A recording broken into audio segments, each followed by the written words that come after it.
Welcome everyone to the No Normal Show for Thursday, July 23rd, 2020, brought to you by Revive Health. This is our weekly deep dive into how hospital and health system marketers can navigate what we're calling the no normal. I'm Chris Bevelo, Health Systems Practice Lead at Revive Health and your host for the show. I'm joined by Chase Kleckner, Senior Marketing Manager at Revive Health and our show's producer. Hello, Chase. Hey, Chris. Good to see you as always. Good to see you, sir. Also good to see our friend Ryan Coliani, who's back again. He leads Revive Health's Issue and Crisis Department. With a decade plus of agency experience, he is responsible for ensuring that our clients are prepared for the unexpected.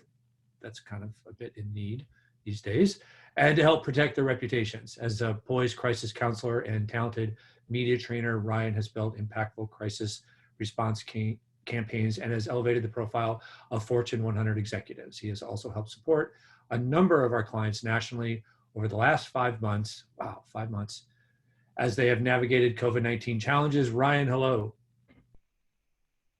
Hey, Chris, good to be back. Good to have you back. I suppose this is your first time on the No Normal, but you were with us for the daily briefing live, which sometimes I wonder whether we should have ever gone away from that. That's what the focus of our show today. Maybe that's a regret we have. Maybe we should have stuck with that. Anyway, just a couple of notes before we dive in. If you're new to the podcast, what do we mean by the no normal? So we all know the massive impact of COVID-19 on the healthcare industry. Folks had been talking about, I think, more recently in the past than they are now about how things will return to the new normal. But we really have no idea what normal is going to look like, or maybe just as importantly, when normal will hit us. And from our perspective, the truth is we're in a no normal environment in terms of healthcare, but maybe as a society. And it may take months or even years to come out of this resembling anything looking like a normal, and not necessarily the way it was, but any kind of semblance of certainty and kind of just stability. So that said, we can't let that stop us from moving forward as healthcare marketing and communications professionals. We have to learn to live with and succeed in this era of uncertainty. So if you want to know more about what we mean by the no normal, the principles that we outlined in the first show of this podcast, you can check that out on our website. Chase will provide a link to that post that we have. For this show and the ones that are coming, we're going to be sharing industry trends, research stories, all kinds of stuff to help you, our audience, navigate the no normal successfully. If you're joining us live right now, please use the queue, the question and answer queue in Zoom. If you have any questions for Ryan or I as we go through this show, and we'll get to as many as we can. We'll answer some as we go. We'll also try to leave time at the end if anybody has questions for us. Also, you can use the chat function in Zoom. You can use that to talk to other guests while we're going on about our content. Chase will also be using that to put links for all of you to see things we're referencing, so you can go to those live if you want. But remember, if you've got a question for us, make sure you put it in that Q&A queue. And also remember, if you're not already, to subscribe to this podcast on iTunes or wherever you listen to your podcasts. And as always, we'll be posting a recording of this episode on our website by the end of today at thinkrevivehealth.com, or more specifically, thinkrevivehealth.com/COVID-19. All right, so we kind of teased this a little bit at the front. Normally what we would do here is kind of hit a couple quick updates.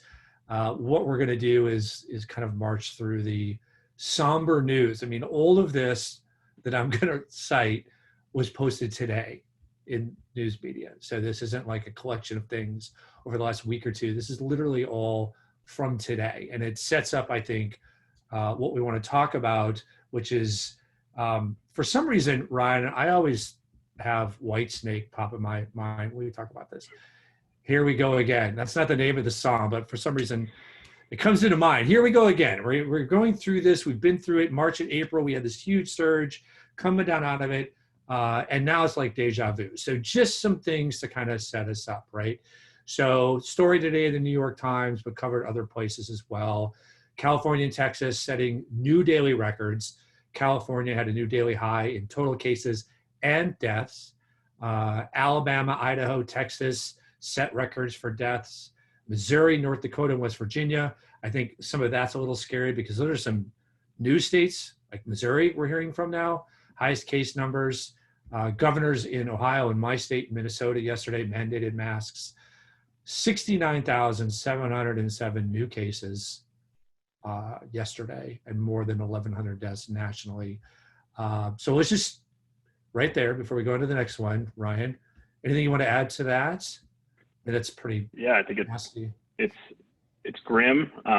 We've seen 2 consecutive days over 1,000 deaths. So, there was a lot of conversation over the last couple of weeks. When are the death numbers going to start matching the case numbers that we've seen increasing over the last month? And unfortunately, they're here and likely to continue to rise unless we take some immediate action and see some real change in people's behaviors in the near future.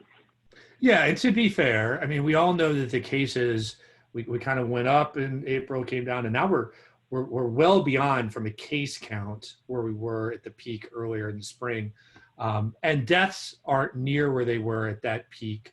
So deaths got up to nearly 3,000 a day. We're just over 1,000, right? So that disparity is good news, and there's a lot of reasons for that, right? We know that cases now, there's more young people, even though it can definitely impact young people. They're less likely to be hospitalized, less likely to die. We've learned a lot about how to treat COVID-19. So hopefully we're saving more lives that way. So we may never get back to that. But I mean, if we keep going up, and we also know that the deaths, to your point a second ago, trail the cases, right? So the cases go up, then you see hospitalizations, then you see deaths. So hopefully this isn't, we're not going to see it get back up to that 3,000 or higher, but and then so that's, again, that's all news from today on COVID-19. Of course, the other big thing that's related to this is our economy.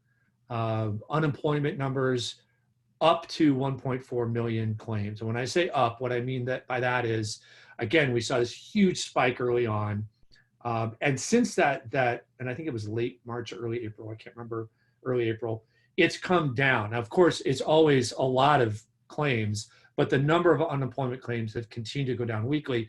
This week was the first time they bumped back up again, which also is probably tied to this resurgence. A lot of places having to close back down again, people, getting a little fearful, staying home, not spending money, that ripples through unemployment. So we've got that. We've got what people are calling the economic cliff. So I think everybody knows by this point that the $600 a week bump in unemployment expires this week. This is the last week for it. So you've got Congress working on a package. Of course, they are taking their time, as they want to do. So I think we just heard yesterday or today, no matter what they do, there's going to be a gap in that unemployment bump before anything they pass takes effect. Let alone the other things they would do to support the economy. So we got that, Ryan. Got that going for us. Yeah, I think that the economic challenges are going to be interesting as well, whether that increases perceptions or, encourages people to potentially not take some of the precautions that we need. And ultimately, this aid package is the last one that's going to happen probably until January or February, given a presidential election's coming up. So got to hope that our policymakers get this one right as well. Yeah, I mean, a lot riding on that. I mean, it depends what you read and where you read it, but a lot of doomsaying about, look, if we don't continue to support people, it's unemployment, which leads to less spending, which leads to companies losing money, which leads to more unemployment. It's just not good. And we've actually, even with the unemployment numbers where they've been, the fact that they've come back down, even though we just talked about going back up, shows that what we did early on economically has helped. It's definitely helped. We didn't go into like a immediate Great Depression. We didn't go into that kind of thing, but it's always sitting there if things don't change. And obviously that first package of economic support was based on the idea that we're going to get through this hump and then we'll be okay. And it didn't really account for another hump this soon. So last thing, of course, a lot of this is kind of exacerbated by what we've talked about in the past, a lack of leadership, confusing messaging. Some of this has started to change and coalesce. In fact, we saw, for example, President Trump in the White House restarting its task force meetings, which I think is a good sign if you believe that there's real valid meaning behind that. And even yesterday, there was President Trump talking about things getting worse before they're going to get better, which is a huge change. Also recently talking about it's patriotic to wear masks. So even though that's not as consistent as it was before, at least it's that. But then again, that was Tuesday, Wednesday. Some of this is slipping back. Testing is overrated. It makes us look bad, which is incredible. Blaming, protests that are around in the country as a leading cause of this resurgence of COVID-19, even though the vast majority of health experts said no, they didn't see that happen. Obviously, that misses the southern states reopening much faster than they probably should have. And even inferring and adding fuel to kind of conspiracies like President Trump saying, watch on November 4th, everything will open up. And you kind of shake your head at that. Like, this is the leader of the United States. It's the leader of the free world. I don't know about you guys, but I was at that meeting in February with all the doctors and the governors and there was like 16 million of us who got together. I think it was like February 12th. We pulled in all the other countries in the world and we decided, hey, let's really just make this thing terrible and inflate everything so that it makes President Trump look bad. I mean, it's kind of incredible how we've all done that consistently. I don't know, Ryan, Chase, were you guys there? I don't remember seeing you at them. Yeah, I had a conflict. Unfortunately, missed it. But sorry, I don't mean to go political, but sometimes my eyes roll so much it hurts. Yeah. Well, I mean, I'm it is frustrating that there's kind of a lack of cohesive approach here, and that trickles down to states as well. But I mean, there is some room for optimism this week with some of the points that you mentioned. Hopefully it's not too late for some folks that feel like masks aren't helping protect others and might see this as a sign from the president that they should follow course and hopefully take some action themselves. Yeah, we'll talk about that a little bit more. We'll get more practical here. So essentially the point of this whole show is here we go again.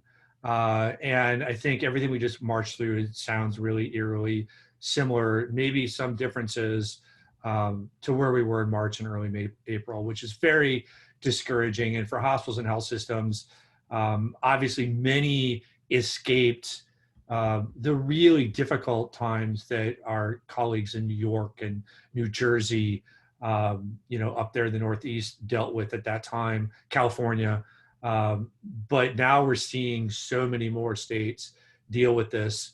And so we're still having to kind of deal with this. So Ryan, let's kind of tackle this a couple of ways. First of all, from a hospital and health system perspective, and when you're working with our clients, what's the same as we go through this, right? We're talking to different clients, most likely, those in the South and the Midwest, or that are seeing this surge again. What's the same that you're hearing in terms of where we were at before the last time we went through all this? Yeah, I mean, it is eerily similar to conversations we had in March and April with our clients. I mean, cases are surging in the communities that they're operating in. Hospitals are facing capacity challenges. This is a little bit of the same, and we'll get into it in a minute when we talk about what's different, but staffing is continuing to be a challenge. How do we fill gaps? Systems are able to flip beds and convert to additional ICU beds, but they don't have the staff to actually make them operational. And we're also talking to systems about, what happens if we need to halt electives again or other procedures, and particularly in hot markets. How do we prepare from a communications and marketing standpoint for that? And, unfortunately, clients are also looking at some of those alternative care site options that we saw a lot visually in places like New York with outdoor tents and the National Guard and convention centers and those types of places. So it's dire in that same approach. And we'll talk a little bit in a second kind of about what's different as well. Yeah, a couple points on that. I saw a headline yesterday. I don't remember where it's from. Chase, maybe you can find it.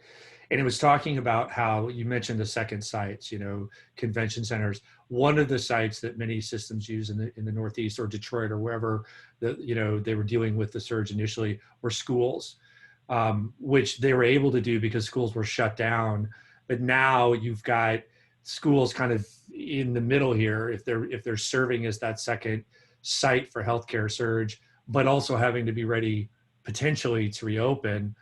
That's a different kind of thing. And the other thing that I don't think I heard you mention, but that's infuriating in terms of it being the same, is a struggle with PPE. The fact that we went through it the first time was frustrating enough, given what kind of country we are, the fact that we had theoretically prepared for this in many ways.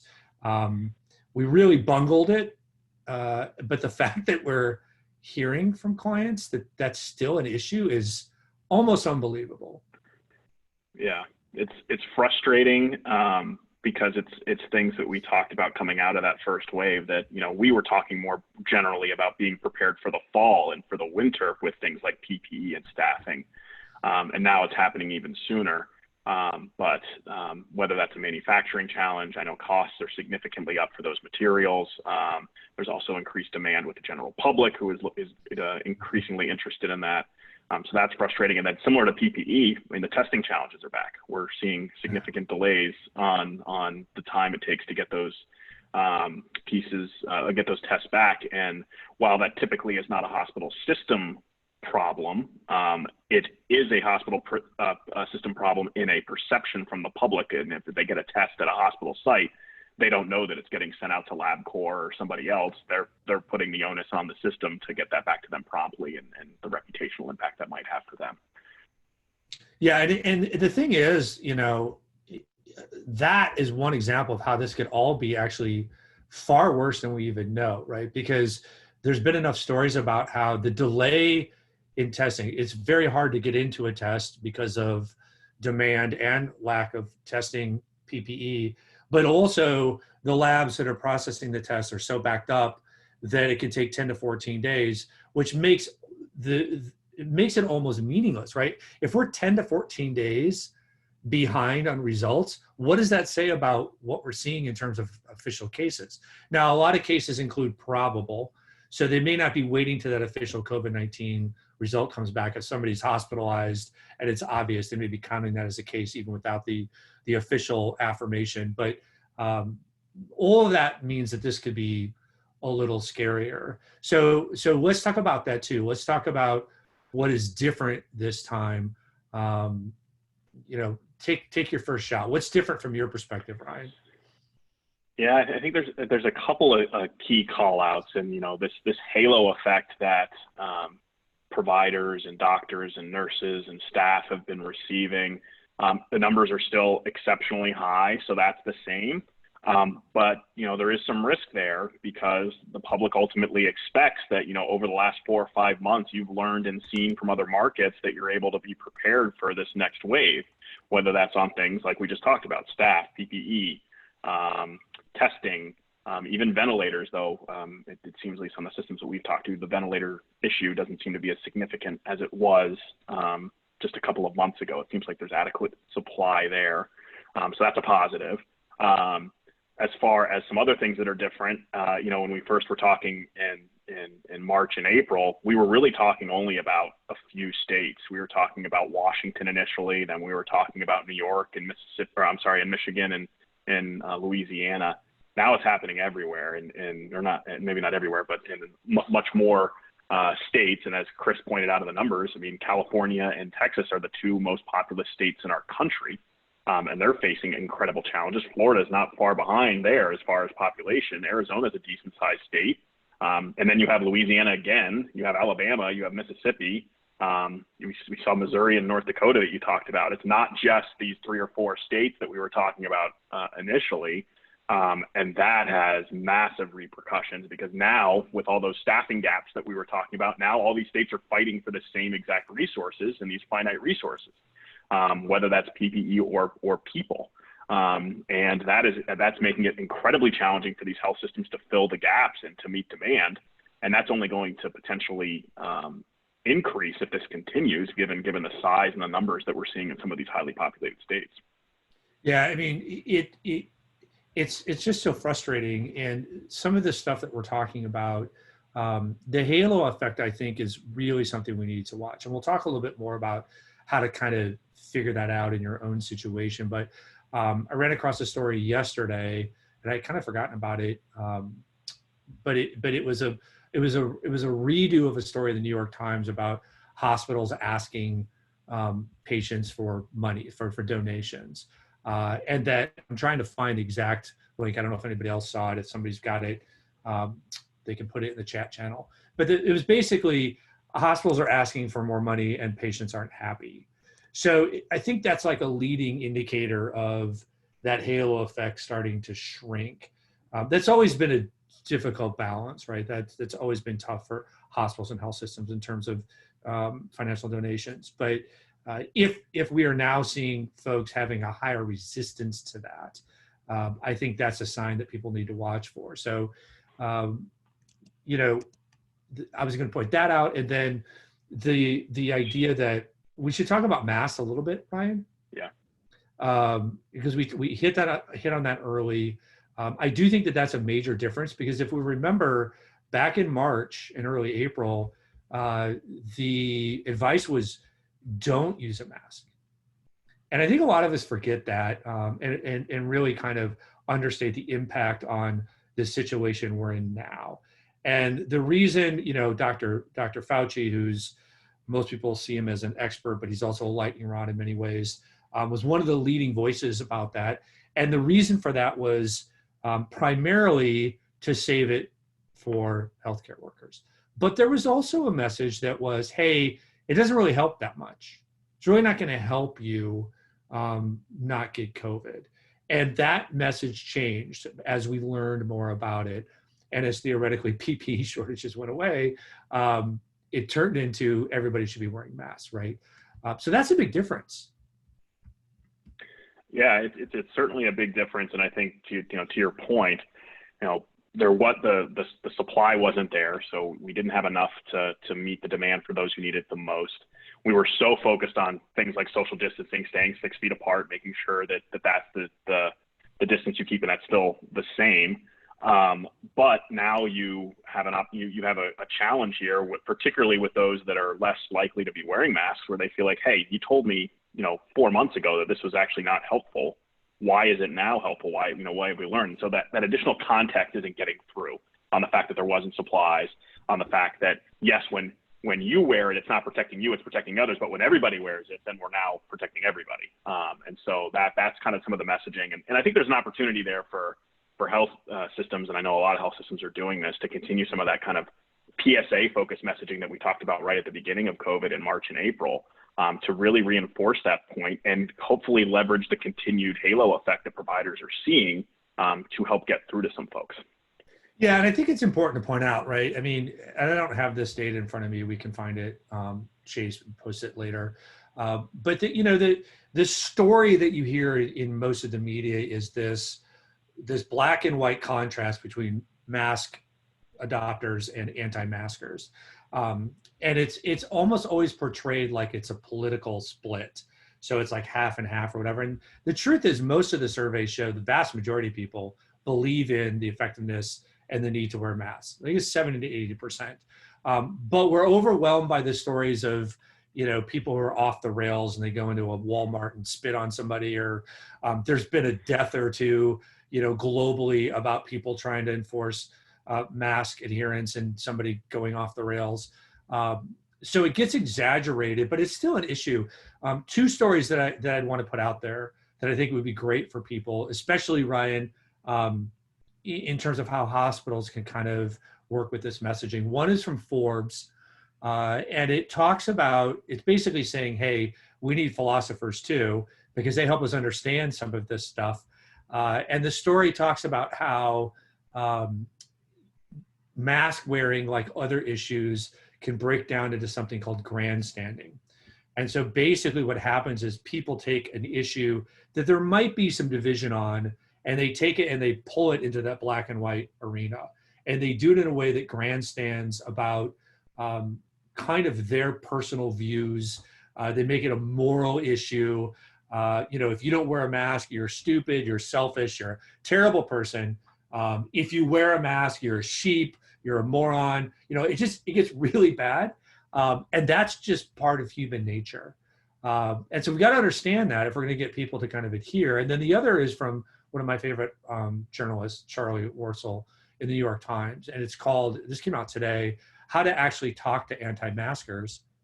And he gets into, look, we fumbled the football for like 5 months on this. So don't be so quick to blame people for not wearing a mask, to your point earlier, because they heard they weren't supposed to. Now they're hearing there are. They've got, government entities telling them masks aren't important. You've got the governor of Georgia suing to prevent cities from requiring masks. So you've got authority figures that are on the other side of this. So I would encourage people to check those out and other sources that get to the best way to kind of go at this. Because it's not you're a bad person if you don't wear a mask. It's not going to work.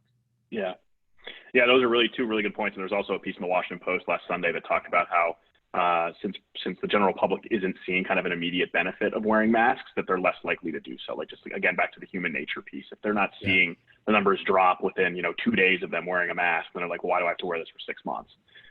So that's a challenge. And then on the political divide that you talked about, one of the fascinating things though, and it's a positive, is that some of the fastest growing, when you look at the political demographics, the fastest growing number of people wearing masks are those on the Republican side of the House. And we're seeing those numbers creep above 50% finally, which is a great sign. And hopefully we can get everybody closer to, above that 70-80 number that you referenced earlier.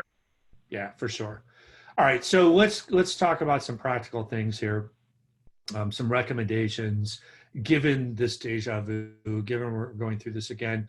One of the first things, and obviously, I don't know how many people are dealing with this, 5 to 10% of the hospitals in the country. I don't know if we could ever figure that out, but a lot of folks need to be prepared for it. And that is, what are we doing when you have to shut things down and you have to communicate that elective procedures are no longer available?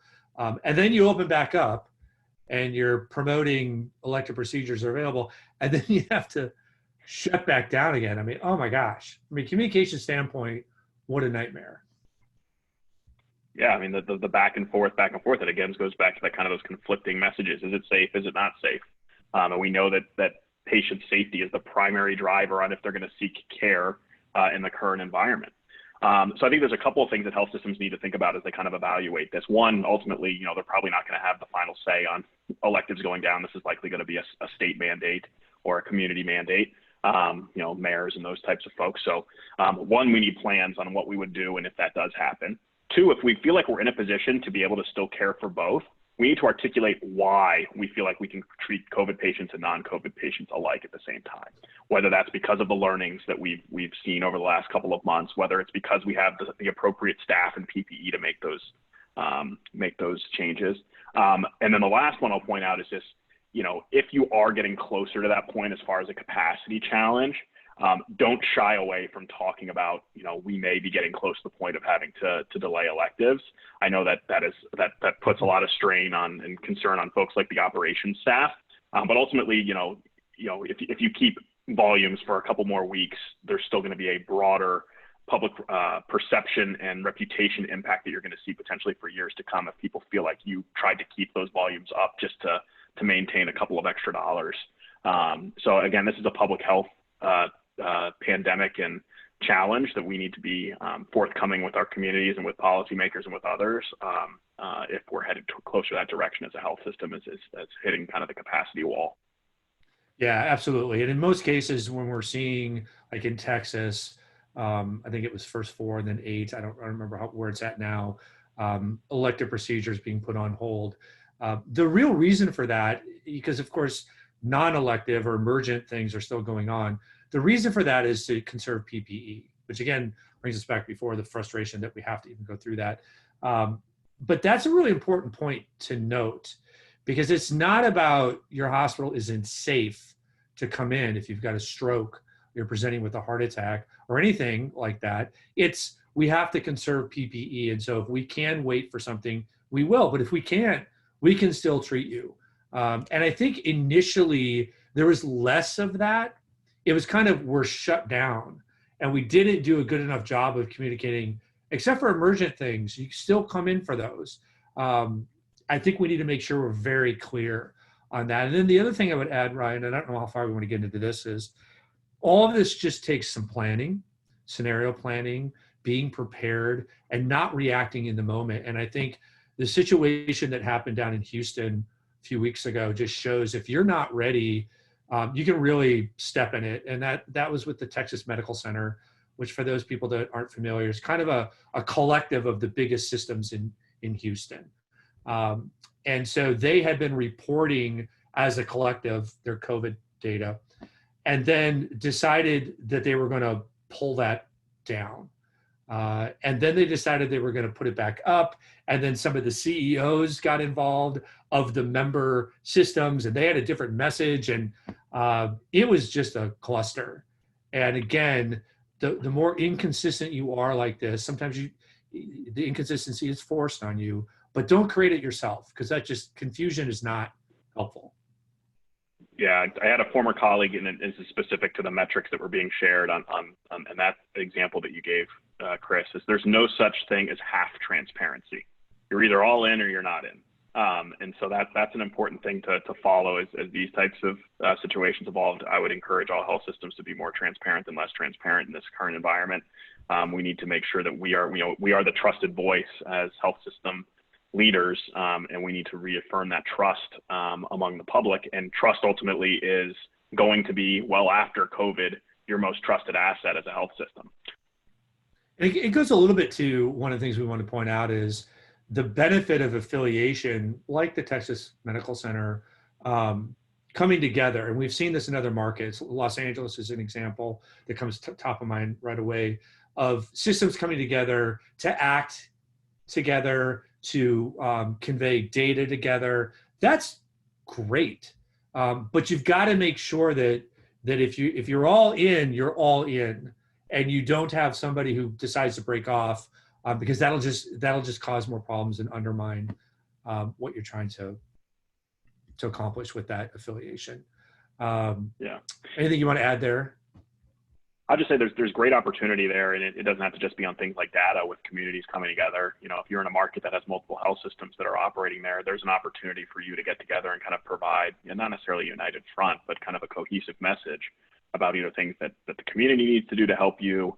When you're talking about markets that are seeing significant surges, we've seen clients partner up with other health systems in the market to do media briefings, to make clear that, we need the community's help to help the doctors and nurses and staff at hospital systems to stem the tide. So there is great value there in kind of coming together and saying we're all in this together. I think it presents a really powerful message to consumers on what they need to do. Yeah. So another thing we'd recommend is, as we've said, if you heard the first No Normal show, and again, Chase can provide a link to these principles. One of the principles in the No Normal is we can't assume anything. We can't assume what we knew yesterday is what's true today. We can't assume what worked yesterday is what will work today or tomorrow. And so we would just, again, as we go through this as a country and it flows like a wave, that folks really stay on top of consumer sentiment. Whether that's understanding where your market is in terms of fears, which we would have hoped would have gone down, but probably that hasn't happened. You just have to look at your information. Where they stand on adherence to masks, where they stand on your halo, right? Don't assume if they threw you a parade in April that they're going to throw you a parade in August, right? Yeah. I think it's a really good point. And, as marketers and communicators, any additional data that we can get on perception numbers from the public is going to help us and help you do your jobs better to ensure that you're kind of reaching them with messaging and with approaches that are going to make sense. I think the other thing I'll add on the don't assume piece is don't assume where we're going to be in a month or two. When we talked after the first spike, we were, again, like I mentioned earlier, thinking, late fall, early winter. winter as the next kind of spike, when in fact health systems, and we were talking about this at least from a Revive perspective, we still need to be preparing now for what might come. So every single health system, even if you're not facing a surge right now, needs to be preparing for how you would react if you did face one, whether that's from a communication standpoint or an operational standpoint. You need to be locked in close step with those operations folks to determine how you would react, so that you have the content, the materials, the messaging, the approach, the strategy ready to go if it does unfortunately come to your market. It's really interesting to that point. I mean, you mentioned before some human psychology at play here. One of the things that drives us as humans is kind of the more we experience or see something, the more likely we are to adhere and buy in. And, certainly early on, there was this idea from many that, well, I don't know anybody who has COVID-19. So, is this really a problem? Is it real? In where I live, that was a huge thing I would hear, because we didn't have a big surge in Minnesota. And certainly where I live, there wasn't a lot of people. And so you get together like a social distancing happy hour, and you get some people who are like, this isn't a big deal. I mean, I don't know anybody who has it. Do you know anybody who has it? As if not knowing somebody who's dealt with this means it's not a problem. Like, I don't know anybody who's died from drunk driving, but I know that drunk driving is a problem, right? It's just human nature. It takes time to get there. I feel like there was a little of that organizationally, Ryan, where you had organizations who were like, yeah, we're fine. We're not in Detroit or New York, and so we're good. And I'm not going to say that universally, but I'm going to say I heard some of that in the industry. No, I mean, I certainly heard it too, where, and particularly among health systems that were pointing out the unintended consequences of shutting down things like electives and others, where patients weren't coming in to get the care they need and ultimately having adverse impacts and things there. So no, I definitely think we heard it. And if you feel like again, it goes back to if we're talking about things like electives, being able to communicate why, and there might be an opportunity ultimately to lobby some of those and have conversations with some of those decision makers from public health officials about why this time is different and why we're able to treat both COVID and non-COVID patients at the same time. So if you feel like you're in that situation, that's an opportunity. All right. Well, that was a uplifting and fun-filled episode of the Normal Show. It's just discouraging. I guess that's the best word. And you hope that as we, some numbers are starting to look okay. I mean, I guess overall not great, but you see Arizona starting to dip down a little bit in cases. And again, we don't see the proportion of positive cases to deaths, what we saw before, or even total deaths, even though deaths are starting to go back up a little bit. So hopefully, we don't have to sit down and have this conversation again in September with it hitting again. But, even places that we thought were safe, New York and places, they're still a little concerned about this coming through again. So we just all have to buckle down and make it happen. I guess that's... Yeah, one thing I'll add, Chris, before you close is, yes, agree with you. Let's hope we're not in this situation in September, but let's also remember that hope is not a strategy. And as health system marketers and comms folks, we need to be preparing for those worst case scenarios. Maybe it's just because I'm the crisis guy and that's what keeps me up at night. But I think that health systems are going to be in a much better place if they're thinking about what this might look like in a couple of months and how they would respond accordingly versus dealing with it in the moment. Yeah, I mean, it goes back to that cliche, right? It's like, fool me once, shame on you. Fool me twice, shame on me. Fool me 3 times, I shame on everybody, I guess, because we certainly should have learned after this what we need to be doing. So let's just hope we can get it together. So with that, let's wrap the show. Thank you so much for joining us again, Ryan. Yeah, thanks for having me. Hope we don't see each other for a while. That's it. That's a very true statement, even though I enjoy your company very much. Chase, as always, thank you, sir. Yes, absolutely. Glad to be here. If you have something you want us to cover in depth, put it in the Q&A queue or throw it in chat, whatever. Let us know. You can email us at nonormal@thinkrevivehealth.com as well. Next week, we're still scheduled, right, Chase, to have Michiko on? That's correct. from Yeah. Stanford Healthcare, as well as David Perry, both of them. Yeah. Yep. So we've got great guests coming up. Appreciate Ryan joining us today. Remember, you can get a recording of this if you would like it at thinkrevivehealth.com. You can subscribe at iTunes. And until next week, good luck out there in the no normal.